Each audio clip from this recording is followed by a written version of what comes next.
आपल्याला माहितीच आहे की काल 22 तारखेला सकाळी पहाटे एक डेड बॉडी चिकलठाणा हद्दीमधील आडगाव शिवाराजवळ एक ट्रकमध्ये मिळाली होती।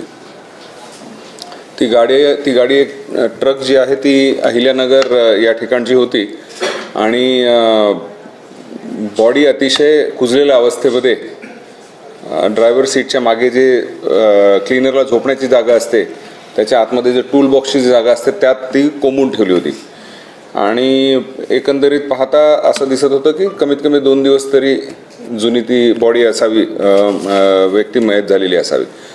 त्या ठिकाणी तात्काळ चिकलठाण्याचे अधिकारी LCB, ॲडिशनल SP आणि SDPO मॅडम हे आपल्या टीमसह रवाना झाले। एकंदरीत पाहता हे क्लिअर होतं की त्याचं मर्डर झाला होता, कारण त्याच्या डोक्यावरच जखम होती। त्यानंतर तपासाची यंत्रणा फिरल्या आणि गोपनीय माहिती आणि तांत्रिक विश्लेषणाच्या आधारावर आम्ही एकूण 4 आरोपी, 4 आहेत ना, 3च आहेत ना, 3 आरोपी ज्यामध्ये मुख्य आरोपी जो आहे तो गणेश वसंत पवार आणि त्याच्याबरोबर गणेश कुटे आणि ज्ञानेश्वर घयाळ हे तिघही राहणार सुलतानपूर मेहकर जिल्हा बुलढाण्याचे आहेत। त्यांना अटक करण्यात आलेली आहे। बेसिकली त्यांचा उद्देश सदरच्या ज्या खुनामागे हेच होता की ती गाडी, त्या गाडीमधला जो माल होता तर त्यांना विकायचा होता। यामधला जो मयत व्यक्ती आहे त्याचं नाव आहे गणेश राऊत, हा राहणारा केडगाव अहिल्यानगरचा आहे आणि त्याची आणि जो मुख्य आरोपी आहे गणेश वसंत पवार याची ओळख होती। दोघंही ड्रायव्हर होते। मयत व्यक्ती हा या सदर गाडीचा चालक आणि मालक स्वतः होता आणि तो नेहमी ह्या रूटवर म्हणजे रायपूरवरून माल विकत घ्यायचा आणि अहिल्यानगरपर्यंत आणायचा, हा त्याचा नेहमीचा रूट होता। तसेच जो मुख्य आरोपी आहे गणेश वसंत पवार हा सुद्धा बदली ड्रायव्हर म्हणून या रूटवर काम करायचा, त्यामुळे त्यांची ओळख होती। आणि ही घटना साधारण 19 तारखेला सुरू झाली असे म्हणायला हरकत नाही, कारण 19 तारखेला जो मयत व्यक्ती आहे तो रायपूरवरून हा माल विकत घेऊन निघाला आणि त्याचे म्हणजे हा व्यक्ती त्याचा जो मुख्य आरोपी आहे तो त्याच्याबरोबर आला की मी सुद्धा तुझ्याबरोबर येतो आणि आतापर्यंतच्या तपासामध्ये 20 तारखेला कारंजा ते मेहकरच्या दरम्यान केनवड शिवार आहे त्या ठिकाणी त्याचा मर्डर केला। त्यानंतर जो मुख्य आरोपी आहे गणेश पवार त्यांनी इतर 2 साथीदारांना फोन करून बोलवले आणि मग त्यांना सुरुवातीला हे माहिती नव्हतं की मर्डर झालेला आहे। त्यांना फक्त सांगितलं की माल आहे आणि बॉडी ट्रकमध्येच लपवली होती, परंतु ह्या लोकांना माहिती नव्हतं। त्यांनी अतिशय शिताफीने हे सांगितलं की आपण नव्या गिरायकांना हे करायचं आहे तर आपण दारू पिलेला आहे, वास येईल, त्याच्यामुळे मग आपल्याजवळ कोणी धंदा करणार नाही म्हणून परफ्यूम आणायला लावलं त्यांना येता आणि परफ्यूम वगैरे मारून ठेवला जेणेकरून वास किंवा दुर्गंध येणार नाही। परंतु मग नंतर 20 तारखे ते 22 तारखेच्या दरम्यान त्यांनी 1-2 ठिकाणी माल विकायचा प्रयत्न केला आणि त्यानंतर त्याचं दुर्गंध जेव्हा यायला लागला तेव्हा त्यांनी ती गाडी सोडली झालटा फाट्याच्या आसपास आणि ते निघून गेले। तिथून ऑटो रिक्षा पकडून ते निघून गेले। या दरम्यान त्याची पत्नी जी आहे त्याचे 20 तारखेपर्यंत मयत व्यक्तीशी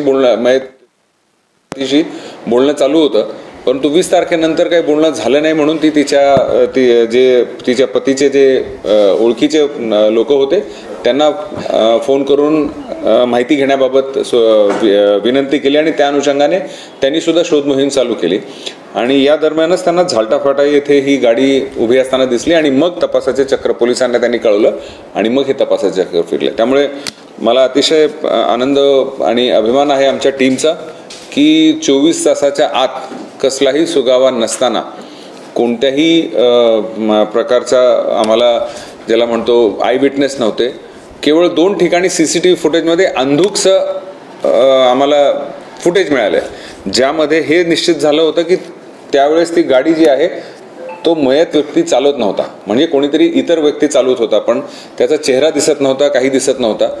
पण अतिशय शिताफीने आमच्या टीमनी, विशेष कौतुक टेक्निकल टीमचा, LCBच्या टीमचा, ॲडिशनल SP मॅडम आणि SDPO मॅडम आणि ॲडिशनल SP साहेबांचा, की त्यांनी अतिशय शिताफीने हा गुन्हा उकलकीस आणण्यास त्यांना यशस्वी झालेले आहेत. हा आतापर्यंतच्या तपासामध्ये रायपूरवरूनच त्याच्याबरोबर त्याच्या आसपासच तिथून बसला, त्याच्या ओळखीचा नेहमीचा त्यांचा रूट असल्यामुळे तो म्हणाला की मला सुद्धा परत यायचं आहे ह्या साईडला, औरंगाबाद साईडला किंवा नगर साईडला, त्यामुळे मला लिफ्ट दे म्हणून लिफ्ट देण्याच्या ह्याच्यावरून त्यांनी हे केलं. आणि म्हणजे कारंजा ते मेहकरच्या दरम्यान त्याला आतमध्येच असलेला जो टॉमी आहे त्या टॉमीने त्याच्या डोक्यावर त्याचा वार केला आणि त्याला मर्डर केला. त्यांनीच मग एकटा त्यावेळेस असताना रात्रीच्या दरम्यान ती बॉडी जी आहे ते मागे त्या टूल बॉक्स किंवा त्या बॉक्समध्ये डंप केली आणि तो गाडी चालवायला लागला. आणि मग नंतर त्याच्या 2 साथीदारांना त्यांनी बोलवलं होतं. ते आता त्यांचा तपास चालू आहे, त्याच्यातही त्यांचं क्रिमिनल रेकॉर्ड निघेल अशी आशा आहे. ह्यांनी आधी सुरुवातीला मला वाटतं कुठे लोणारच्या हद्दीमध्ये एका ठिकाणी थोडासा माल विकला. हां, तिथं 30 टन माल, 3 क्विंटल माल विकला एका व्यक्तीला.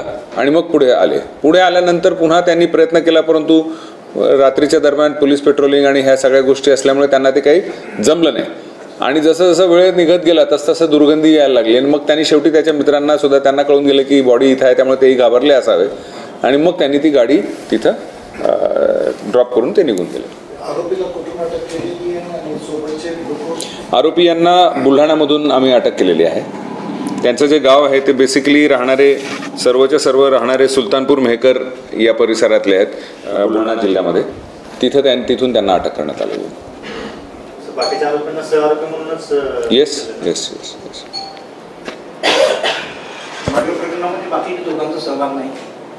तो आता तपासात निष्पन्न होईल. आता इट इज टू प्रिलिमिनरी, म्हणजे too early to comment on that. परंतु पूर्ण प्रक्रियामध्ये सुरुवातीपासून त्यांचा सहभाग कुठून सुरू झाला, काय झाला, ते आता डिटेल तपासामध्ये निष्पन्न होईल.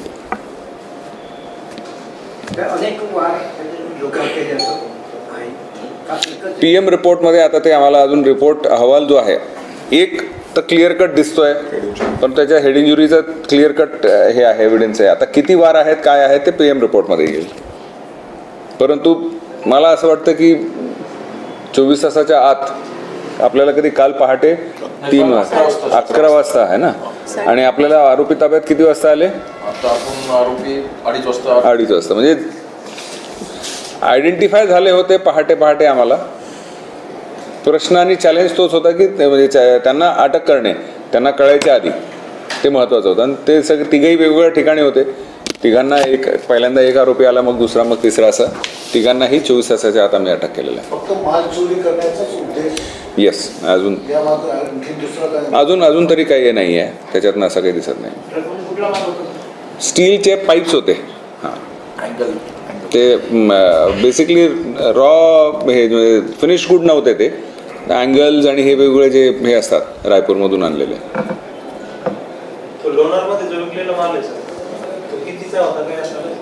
तो आता आम्ही हे करू, तिथं गेल्यानंतर एक्झॅक्ट क्वांटिटी किती आहेत. आता ते 3 क्विंटल आहे, त्याची प्राईज आणि हे ते सगळं होऊन जाईल. ते आता त्यांना घेऊन आम्ही अटक होणार नाही, पण तो तपासामध्ये त्यांचा रोल निष्पन्न झाला तर त्यांच्यावर कारवाई होईल. ते आता आपल्याकडे त्याच्यामध्ये त्यांचा रोल कितपत आहे, त्यांना काय सांगण्यात आलं होतं, हे सगळं तपासामध्ये निष्पन्न होईल. किती वाजता त्याचा मर्डर केला म्हणजे काही कळालं, त्यांनी सांगितलं? आता सांगणं थोडंसं अवघड आहे. PM रिपोर्टच्या अहवालावरून आपल्याला होईल आणि तपास. It is too early. आत्ता तर आरोपी आम्ही आत्ता आणलेले आहेत. सगळ्यात महत्त्वाचं म्हणजे त्यांना इंट्रोगेट करून ताबडतोब जी चेन ऑफ इव्हेंट आहे ती इस्टॅब्लिश करणं. ह्या बाकीच्या डिटेल्ड हे ते येत राहतात. ठीक आहे. आरोपीचे नाव पुन्हा एकदा सांग. प्रेस नोटही आहे. गणेश वसंत पवार हा मुख्य, त्याचं वय 35 वर्ष 35 इयर्स. मुख्य आरोपी गणेश वसंत पवार याचा 35 वर्ष आहे. तो सुद्धा बदली चालक म्हणून काम करतो.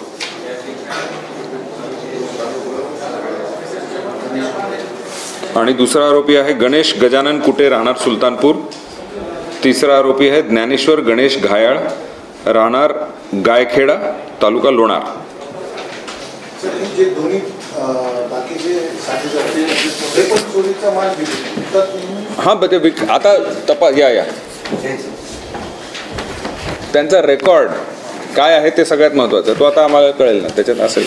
अजून आता अद्याप आम्ही ह्या गुन्ह्यापुरता आता कॉन्सन्ट्रेट करत आहोत आणि रेकॉर्डवरून ते निष्पन्न होईलच.